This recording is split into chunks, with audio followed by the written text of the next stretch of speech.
জাপানে চলছে এখন বসন্তকাল।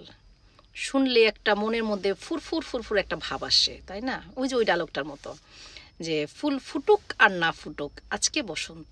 মানে ওরকম একটা ভাব মনে হয় যে ইস, কি সুন্দর ঘুরে বেড়ানো যাবে, শাড়ি পরে শাড়ির আঁচল উড়াবো, তারপরে মানে বিভিন্ন সুন্দর সুন্দর জায়গায় ফুল দেখতে যাব, কি একটা মানে দারুণ একটা ফিলিংস আসে, তাই না?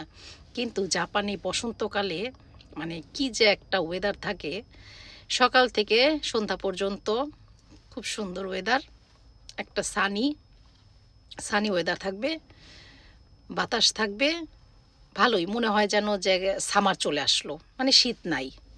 কিন্তু সন্ধ্যার পরের থেকে কোত্থেকে জানি আবার ঠান্ডা চলে আসছে। মনে হয় যে কম্বল নিতে হবে না, না, ঠান্ডার চোটে কম্বল গায়ে দিতে হবে। আর এত বাতাস শুরু হয়, মনে হয় যে একবারে তাইফুর বাতাস, ঘরবাড়ি ভেঙে চুরে উড়ায় নিয়ে যাবে, এত বাতাস। আর এই ওয়েদারে যে মনে করেন যে সাহস করে বাহিরে বের হয়ে ঘোরাফেরা করবে বাতাসের মধ্যে, তারই অবস্থা খারাপ, ঠান্ডা জ্বর কাশি, মানে এইরকম একটা ওয়েদার।